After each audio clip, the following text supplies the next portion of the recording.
a friend of mine early on said, don't look back, do not look back. And also to think differently about what studio time means. Welcome to Artists and Offices, a podcast that explores, through interviews with working artists, the idea that the work you do for pay supports the work you do for love. I'm your host, Rebecca Bird Grigsby, visual artist, mom of two, and full-time project manager by day.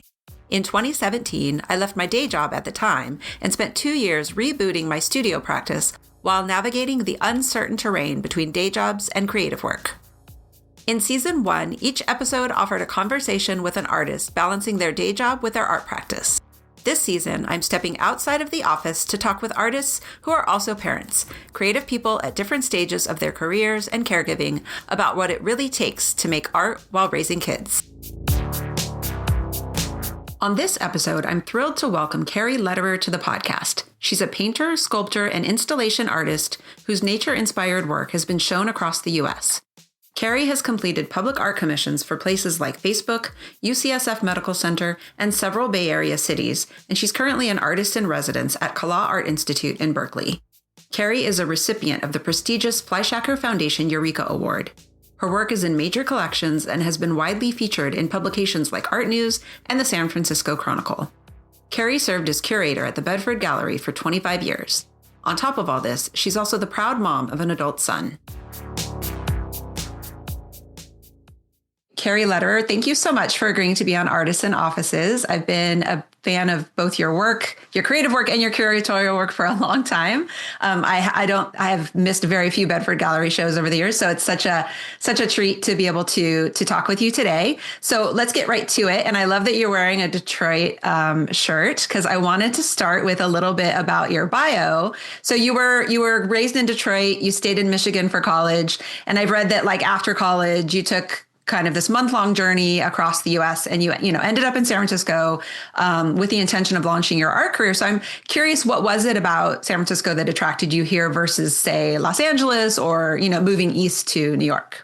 I had a sister in San Francisco that invited me, and that so there was that magnet of, family who could, take you in. So there was that piece, but also I had traveled with intentions of checking out the San Francisco Art Institute. I was really interested in continuing my education, for furthering, the studies in terms of perhaps a master's. So there was that as well. And got to San Francisco and was completely swept off my feet. I mean, just smitten with the Bay, and began to set up my own little studio in my bedroom and make a living. And funny enough, I never did go back to school. Yeah. And actually there is, we'll bounce around a little bit, but your work was featured in the MFA Never show at Root Division back in 2016, which I understand that's a show specifically about artists who, did not pursue the MFA. And it included an exhibition catalog of like essays that participating artists wrote on the topic, just that topic of not pursuing higher education in the arts beyond college. And, or maybe it was more broad than that, but I wasn't able to find a copy of that to read. I'm curious if you can kind of recall what you wrote and summarize here, or just generally say more about. And again, I know we're like jumping forward. We're going to bounce around in your timeline, but yeah. No, that's okay. And I will admit, I probably did write something, and I think I do have the catalog, but I don't recall what I wrote. I did, even when I was in college, I was very active and very involved in my community. I was concerned at Michigan State University that there were so many women artists studying there and no women professors, except for maybe one or two, if you were studying jewelry, perhaps, or whatever. And so I was really active on campus. I organized a women artist symposium and brought Judy Chicago and Mimi Shapiro out. Organized a women's feminist film festival. I knew very little about film, but, kind of got involved and did a couple of significant projects that activated my community and opened up that dialogue about how important it is for all of us to have those role models coming through and being involved with what we were doing as creative people in the world. And so when I got to the Bay Area, I picked up from, the end page of Michigan State Studies and began to get involved in the community. And I organized some fairly significant projects while I was quite new to the Bay, including a women's exchange show from the Bay Area and Berlin. And Berlin, because I just happened to meet someone from Berlin, we started to bat around this idea, and we were like, let's do this. And my sister was in the philanthropic world at the time. She worked for a foundation. So she schooled me a bit on writing grants, and I got some funding from the Ford Foundation to create up the show and do a catalog and send it to Berlin, and ended up going to Berlin with the show and staying there and living and blowing with the wind for a year. So that whole piece, I think, stems from who I was as a student, as a very young artist studying, and then realizing that, the key for me was just to make it happen yourself, to make whatever action, whatever movement forward, whatever curiosity you have about the world, to open those doors and walk right through, shoot from the hip if necessary, but to make it happen. So. Yeah. And I mean, a lot of people, especially in season one, I talked, I think this was kind of more of a common thread in season one. A lot of people who do go back to school to get their MFA do it at least in part to teach. So it's interesting that you say, excuse me, that there were a lot of women artists and getting, at school, that you noticed that, but there weren't as many professors. I'm wondering, was teaching ever something that you considered? And was that part of maybe your decision to go in another direction? I did. I would love to have, I think, gone that route if it had worked. The school thing, I want to remember, I think I applied to a couple of programs at one point. It was competitive. I didn't get in. And I just thought, okay, I'm just going to shift gears. And so I did that. I just began to figure out how I could be an artist and make a living. At one point, when I was at the Oakland Museum and things were winding down there, a friend of mine told me about a curatorial position that was opening up at Falkirk Cultural Center. And I think, when I applied for that job at Falkirk Cultural Center, I had really absolutely no curating experience to speak of, but I had a lot of experience organizing and shaping programs that had to do with community and art. And it was on that premise that they hired me.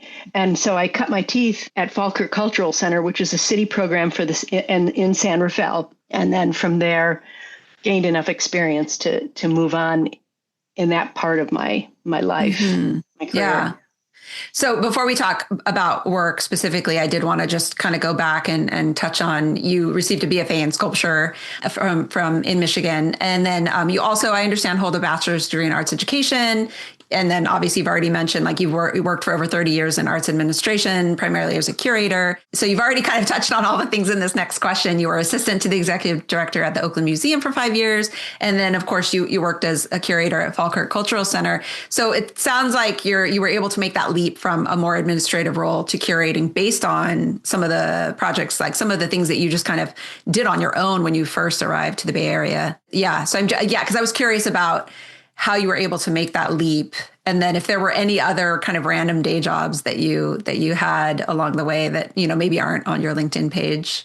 Yeah. I think in terms of the curatorial, my trajectory into the curatorial world, I think having the capacity to shape your thoughts into a program or a show that resonates with community and talk about why and talk about the importance and who will be included, and knowing your community went a long way, even though I didn't have the experience. I mean, I was able to really, one of the first shows that I curated at the Falkirk Cultural Center was an exhibition that ended up traveling for 5 or 6 years. It was called The Guerrilla Girls Talk Back.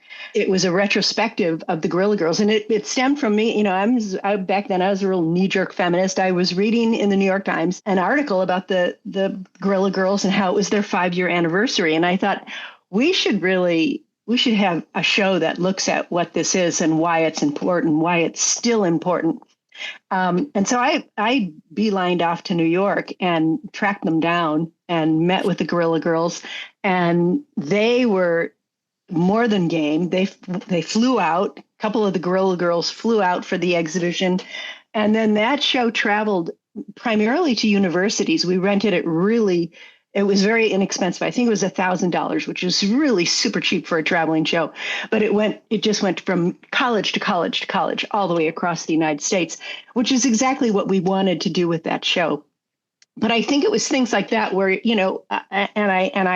I'm talking about these stories because with hopes that women who are younger and are moms and have a career and are trying to raise a baby and do your work, that it can be something as simple as reading an article in the New York Times that will help you formulate and think about why it's important to pluck that idea out and realize it. Yeah, absolutely. And also just getting back to, whether or not to go to grad school, which I think a lot of artists, think about, right? Even whether or not to kind of study in college. I mean, that's an amazing education right there to be involved in something like planning that show and then, kind of facilitating the traveling of that show to other colleges and universities. Grad school, I had a great experience at grad school, but that would be a top experience for me. That's where I learned about them. So, it's significant in so many other ways too, because for the organization. So when I was at the Bedford, and I know I'm leaping forward and I won't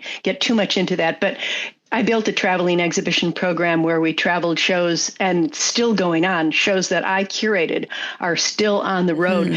And, it's been a very significant sustaining piece of the budget that has helped the Bedford survive the pandemic and survive severe budget shortages when the city was ready to make significant cuts to programs. The Bedford survived because of that. Almost like that, a business within the program. Yeah, there is a lot to learn without even knowing I was learning it, when I was younger.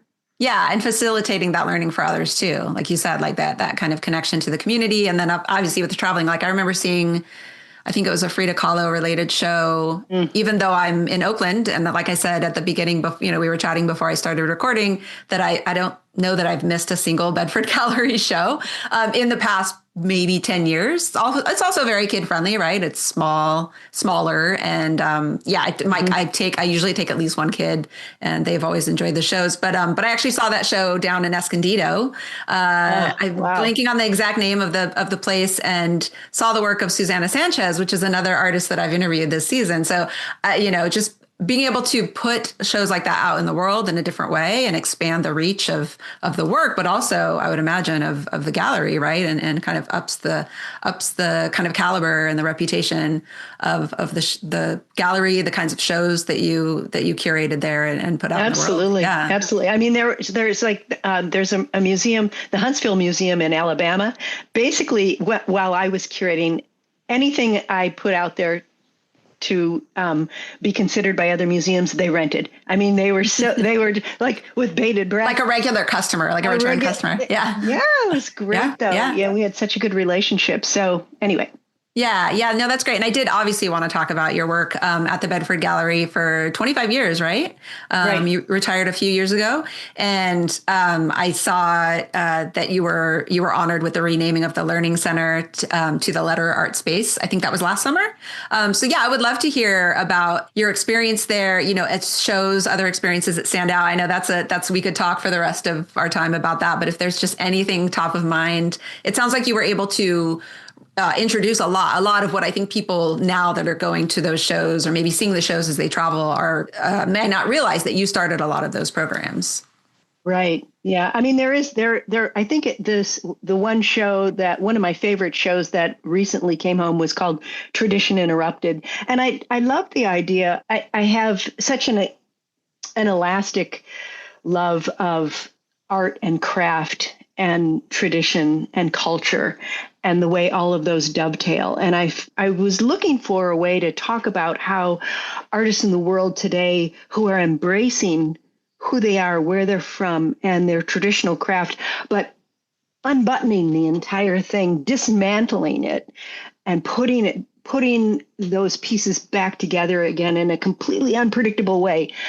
was there a way to really talk about that? Because I felt like I was seeing it out in the world more and more. And that was one of my more favorite shows, just from a personal perspective and also a global, a way in which to talk about what's happening globally for artists around the world, what's important and how their work swings. With their work, they swing home, and then they're back through the studio and completely bringing us something entirely new, never before seen, but using all of the elements that were in the studio that their auntie used to make rugs, for instance, that kind of thing. So there were shows like that, which really pulled hard on my heart, my long heartstrings. And then, other exhibitions that just stemmed from personal interests. I mean, one of my favorite shows was an exhibition called The Skull Show. And I don't know if you saw that. Just as a side note, I'm an artist in resident right now at Kala Printmaking Institute. And one of the first monotypes I pulled was a skull. Okay. That all makes sense now. Cause I did see that. I have a very personal interest and attraction to that image and history of it and how it is our universal portrait, really. I mean, we all have one, no matter who you are, what color your skin. There were so many ways to talk about the skull and why it's interesting and why it's important. And then I was able to include artists from literally all over the world, every continent practically. Yeah. I'm curious. I mean, so it's clear that you were able to tap into kind of your personal interests, and I'm sure it worked the other way where maybe you put together a show and did it inform your work or in unexpected? Was there anything that stands out that it kind of informed your own creative practice in unexpected ways? I think my work is all nature based, and I would venture to say that every 2 or 3 years, there was an exhibition that was about nature or climate or the force of nature or specimens in nature. I pulled that subject apart to the nth degree because it dovetails with my work and what I was busy with in my own studio. So that probably would, if you look at the history of all the Bedford shows, you'll see that as a through line. So in terms of, let's talk about, parenthood finally. I'm curious, when in your work history did your son come along? He was born in 1994. He is now 31. Wow. Pretty amazing, huh? I had just left Falkirk. So we had been trying to get pregnant and it wasn't happening. And I thought, all right, I had applied for the job at the Bedford. It's a big job. It was like 3 or 4 times the space. It was 5 or 6 times the budget, managing staff, managing a significantly larger program. I thought, I'm just going to take this job. Obviously, the parent thing is not going to happen. And as soon as I took the job, we got pregnant. That's how it goes. Yeah. So my first year, I was working 10-hour days up through beyond my due date. It was a wild ride, and I'm very lucky, very fortunate that I had an easy pregnancy. I didn't get sick, like ever. I was tired here and there, but otherwise I was able to, take that job on and really, and this pre-family leave. So by law, they had to let me go home and have my baby. And I took a couple of months off unpaid. But I was also very fortunate in that I received from the Fleischacker Foundation, I had received the Eureka Award, which was a large cash grant that you could do whatever you wanted with. That really helped for those unfunded months where I was home when my child was just born, and then was able to, ultimately get back to the studio as well. But yeah, that was super helpful. The lineup of that support, financial support. Yeah, totally. I can imagine. Yeah. So I've read, obviously, like, I think much of what I've read when I read about your work is kind of does not makes a division, because I think most of what I've read does obviously acknowledge that you've been a practicing artist throughout. But there is a little bit of I think there's more recent stuff that's kind of focuses on your curatorial career. And then, you're pivoting, kind of retiring from that, pivoting to working full time in the studio. But I also read somewhere where you said, and I love this, that you never let go of the end of the rope. So can you talk about, if you can kind of think back, especially when your son was younger, like and you're working full time at a demanding, 10-hour days, like how you found time for your studio practice when you're work, during those, especially those early years. But yeah, like how did you do it? How did you fit all of this in? It was tricky. I will admit. A friend of mine early on said, "Don't look back. Do not look back." And also to think differently about what studio time means, how you define it, and how you can use it. All of us pre-kids, I remember saying to a friend, if I don't have 3 hours in the studio, it's why go? Kind of, Yeah. I mean, that's such a luxurious idea, as a mother and then someone who's working full time. So yeah, you put all of those ideas aside and you rethink, okay, it's a Saturday afternoon and the child is going to sleep for maybe an hour, maybe longer, maybe two, and set it up so that you can hear when he or she wakes up and get to work during that time. And I know, you're supposed to sleep when the kid sleeps, but so there are a few things you have to sacrifice. But I did that. I would put him on my bed and surround him by pillows. And this is when he was old enough to maybe sit up, but not old enough to get off the bed. Mm-hmm. So I'd go out. At that time, we didn't have our studio. I was working in a tiny little garden shed, like 100 square feet. And I put the monitor on. I could hear him get up and I would have a little tray there with a little drink, a little sippy cup and some favorite trains. And he would get up and he would find his drink. I could hear the whole thing going on. And then I could hear him playing. And then at some point he would call out, "Mama," and I would come into the house, just check on him. I was very disciplined about carving out that time and making it meaningful in one way or another. And it wasn't always that I was able to finish a painting or even start a painting, but that I was able to see some kind of significant process towards logging ideas or writing about my work and where I wanted it to go, or experimenting with mixing paints and setting it up for the next session. So chunk it down and break up the work that you have to do into manageable pieces so that you make progress with each time you're in the studio. Yeah. Yeah. I think we're all artists are basically project managers in that way. But I do think obviously, when you have caregiving thrown into the mix, that forces you to be, I think, a really good project manager. I'm also, curious if I would imagine your work as a curator. I'm sure you were doing that all the time, especially like the thinking ahead to, calendars 2-3 years out. Do you feel like that professional work kind of helped your creative work when you had so much less time to do it? Oh, absolutely. Yeah, absolutely. And as an administrator, yeah, you're meeting your budget goals. There are press requirements that have to be met at a certain point in certain way, certain format. So all of that discipline plays into all parts of life, I think.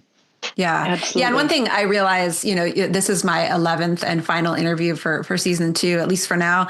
And I realized, reflecting back, people's partners have come up in different ways, but I haven't really asked questions specifically about what other support did you have? But I would imagine, obviously, that's a part of the negotiation of schedules and time, right? So if there's any, I don't know if there's anything you want to say about kind of how your partner fit into all of this at the time. Yeah. And right. It's important. I mean, to have a partner who's your friend and who's your teammate is, it's invaluable. I mean, and I know a lot of people who don't and have done it alone or do much more. I mean, we've always split everything. We split the cooking. Even now, we kind of divide and conquer. But my husband at the time was working at SF MoMA at the Artist Gallery, and he would. They were closed on Monday, and I think he was flexing one other day.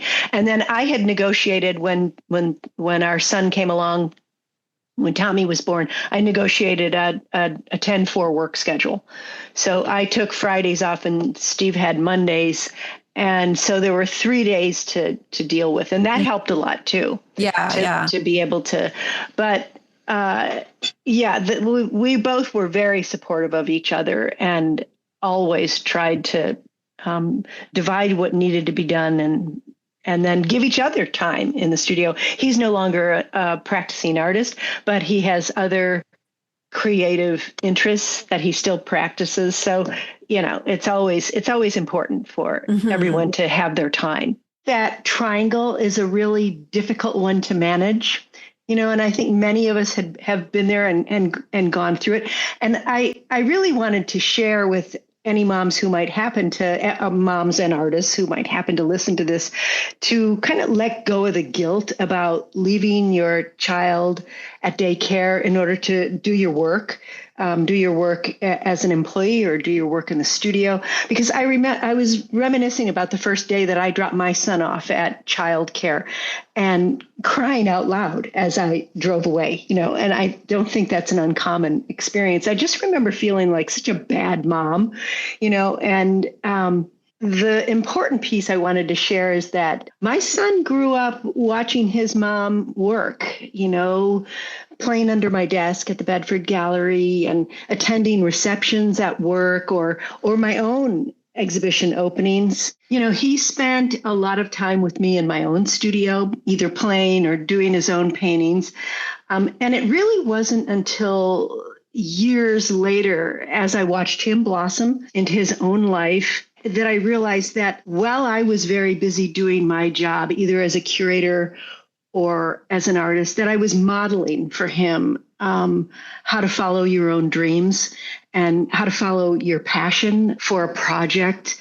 And that he watched me work like a dog, and finally complete a project. I think, kids can see that good tired, quote unquote, that good tired that a parent might have from that sense of accomplishment. And I think it's really good for them to see that, that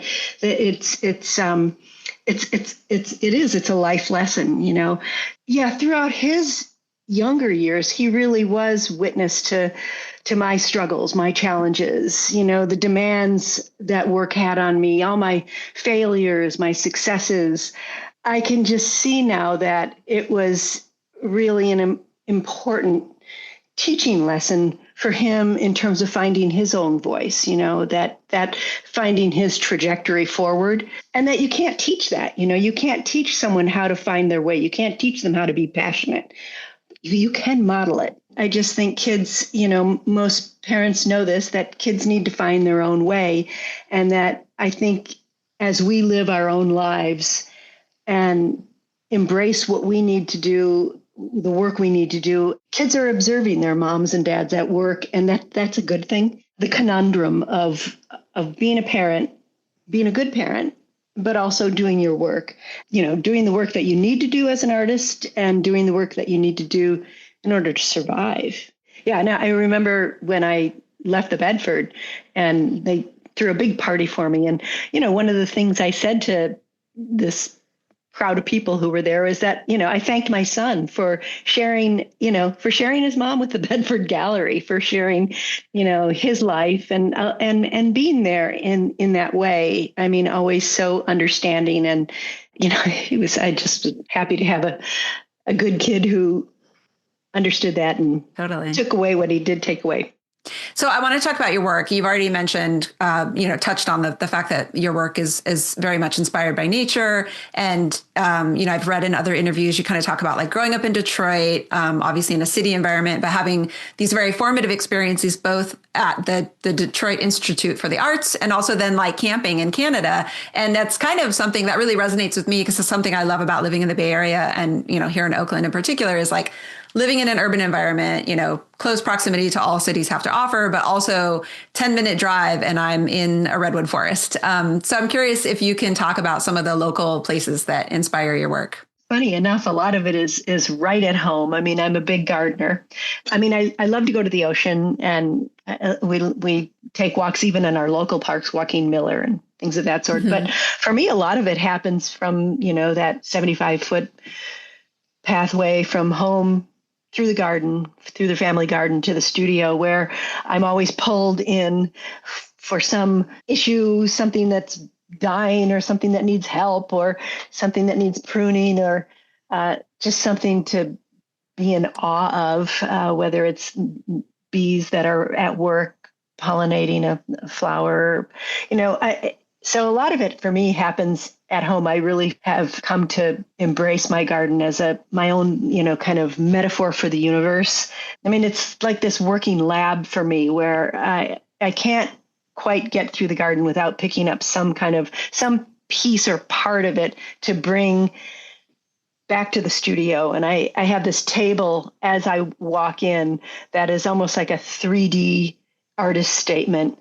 And it's various rocks or shells or pieces of twisted wood or leaves, things that I've picked up that provide inspiration for the work. Not literal inspiration, but certainly a metaphor for the surreal notions that I'm truly interested in when I explore the imagery. Yeah, I love that idea of the 3D artist statement. I might be doing that in ways I'm not but being intentional about that, I might have to steal that from you. Yeah. So you've already talked about some of your work, like when you were in college and when you first got to the Bay Area of like organizing and, being a feminist. And so in terms of like other women artists there's a 48 Hills interview from 2023. Mary Corbin is the author, and she writes, and I'm quoting, if she could, Lederer would throw a big party and invite a room full of badass, brilliant, mind-blowing women artists. Her guest list would run the gamut from Alice Neal and Louise Bourgeois to Eva Hesse, Frida Kahlo, and Grandma Moses. And then I also read elsewhere that one of your influences is Lee Bontekoe, and I'm a huge fan of her work and just kind of her story, But so I'm wondering, like, what other role models or kind of example narratives did you look to as a young female artist in the late 70s and 80s? And then, specifically with the kind of the focus of this season being on parent artists, and I am talking to mostly women, not by design. It just kind of worked out that way. Like, were there, what if any, I guess, sort of examples, role models did you have for like, women who were kind of juggling both, surviving as an artist and motherhood? Well, Elizabeth Murray always, I do remember, I don't know if you do, but I do remember that year that I'm, first of all, a huge fan of her work and the way in which she was always out of bounds. She was such a strong renegade painter, and the shaped canvases and the way she kind of pushed the envelope. But I remember this fabulous portrait that showed up on the cover of Art News one year with a baby on her hip in front of one of her big paintings. And I thought, badass indeed. That is so fabulous, for that her. Is awesome. Yeah, to not just stand there with her painting, but bring the baby in. I mean, what a statement. What a statement. I had never seen it before. I haven't really seen it much after.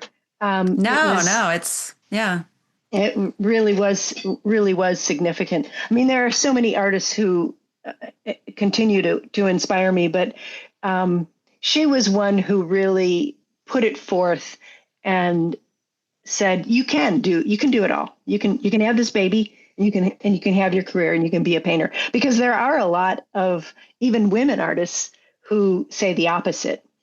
And a friend of mine, I mean, I didn't know Viola Fry, but a friend of mine who studied with her said that Viola said, you can choose. You can do your art, or you can be a mom, kind of thing. So there were artists who at that time felt that way. Obviously that's been upended.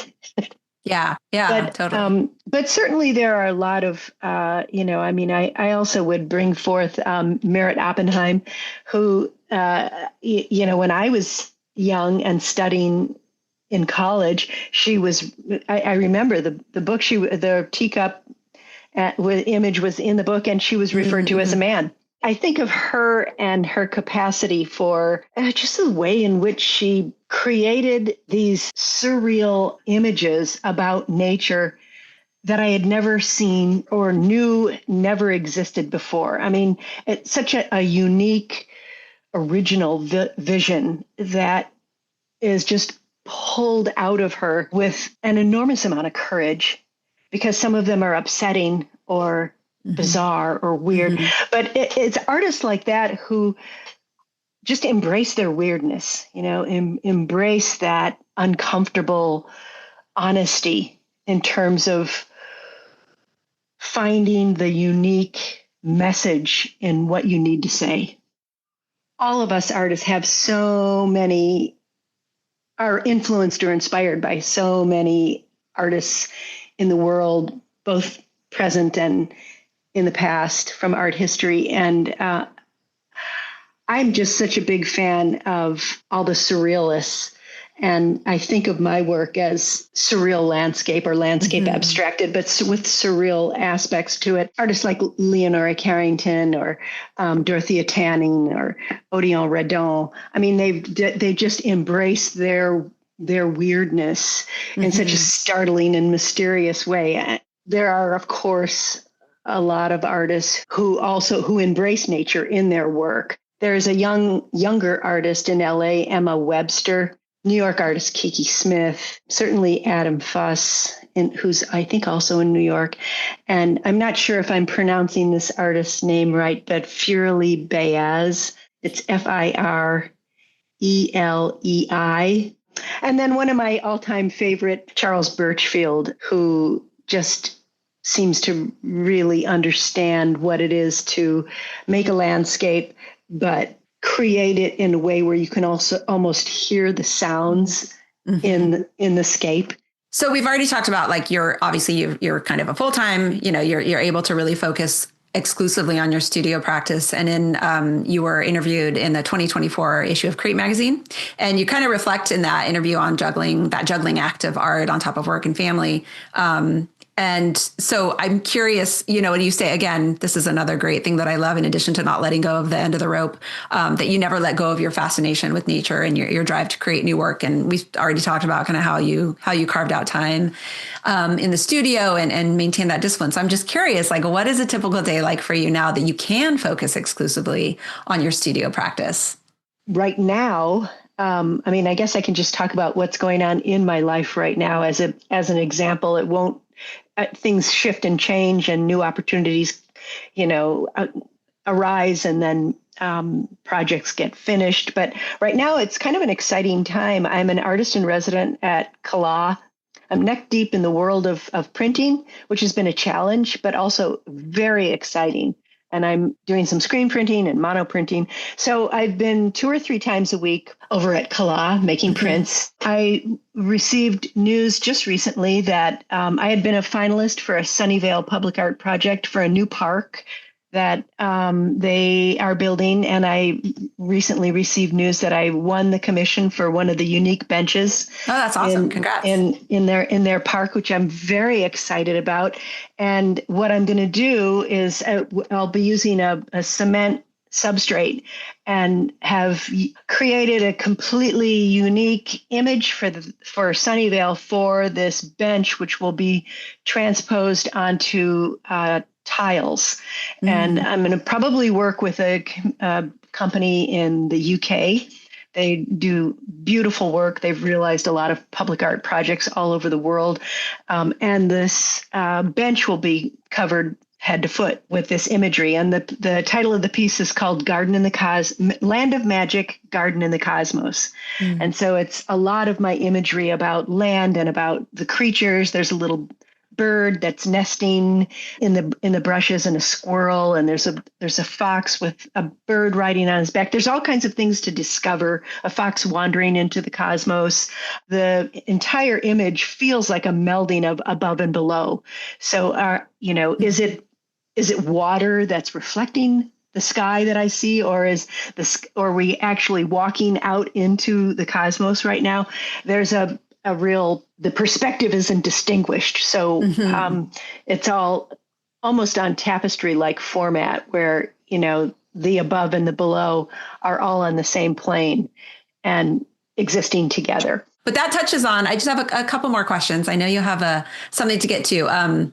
But I was curious I'm always curious how, especially artists who are able at different stages of their career to focus more exclusively on, being an artist, kind of, because then it seems like it becomes this balancing act between taking advantage of opportunities. You've done a lot of public art projects and some really just cool things like the wine label, the seed packet, like things like this, taking advantage of those opportunities, but still carving that time out in the studio. And you've said, and I'm going to quote you again, it's imperative to carve out time to experiment, develop new imagery, test new media, welcome failure, and just play. And I love this idea, of the studio as a sort of almost like a science lab. And that is another, what I'm seeing is like a common thread in a lot of the season's interviews in particular.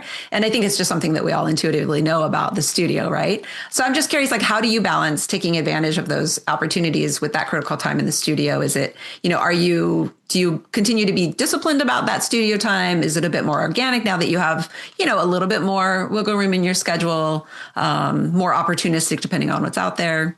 It is more organic because I own my schedule now, which, when you're working, it's completely different.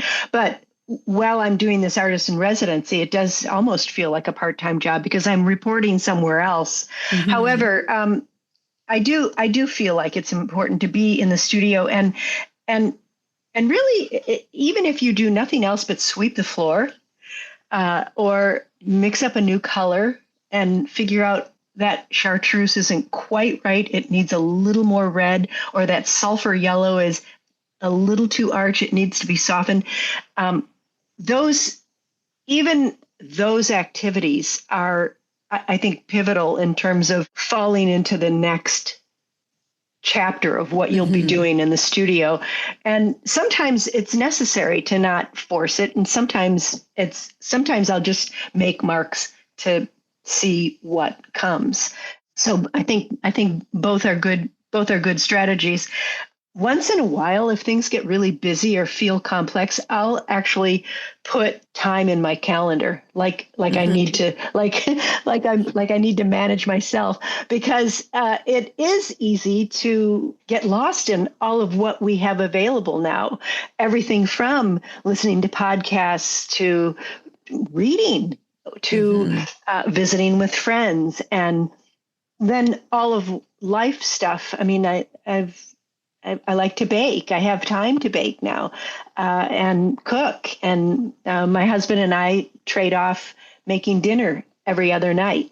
Mm-hmm. So, there's the life's, responsibilities as well that you need to work into it. So sometimes it's a good reminder to just put it in the schedule. I have an artist friend of mine. I remember him once saying, Mondays are my admin day. And I thought, oh, that's an interesting idea. That's an interesting way to do it, where he just, like, the other days are studio, but Monday, get to it. Just deal with all the stuff that's on your desk. And I've always remembered that as a way in which to, or my one of my sisters used to say, just take your list of things to do and put the hardest thing at the top and do it. And do it. Yeah, exactly. That's the key part. Yeah. And I do think, especially like for people who are really actively juggling, their creative practice with work and parenthood, it's always going to be, I feel like we do have a tendency to kind of put studio time last, and there's always going to be things that are competing for the time there. So, okay. So I think for my final question, because we've talked about artist residencies and kind of what you've got coming up. But if we have time, we can maybe talk a little bit more about that. But I definitely wanted to talk a little bit more about your son, Tommy. And so in season 1 in particular, I would kind of ask artists about their path to art, was art something they wanted to be as a kid? Were you supported growing up and that sort of thing, which we touched on a little bit, and we can definitely talk more about that. But in this season, like focusing exclusively on parent artists, I've enjoyed getting to kind of flip that question a bit, especially if as in your case, your kid is older, like he's an adult, he's a legit adult on it. And he is not only was interested in creative future, but is quite successful in what he does creatively. And so I wanted to ask you about your son, Tommy, and his fashion label, Tombogo. Yeah. I'm curious, like, what was that like? How did you support him as he was kind of developing his interest in fashion design and everything that goes along with it, especially as you were kind of actively, and, you still are actively working to balance your own, professional and creative ambitions? Yeah. Well, it's interesting because he went to Oakland Tech, which is a Oakland inner city school, but great high school, and was in one of those academies, the Paideia or something like that. Like a Yeah, I was. pathway or Yeah, yeah. it's a school within a school. So great place to great community and a great place to be creative in many ways. But I remember talking with him about art, quote unquote, studying art, and how it's difficult. It's kind of like making your way is tough. Nonetheless, he at one point had an interest in screen printing. And so I think it was in maybe he was maybe 16. We drove him into the city and dropped him off at a screen printing studio. And when I picked him up, he said, "Oh, Mom, it was so cool. Like she was all tatted up and she was smoking and drinking beer the whole time." I'm like, "Oh, great." This is like great education here.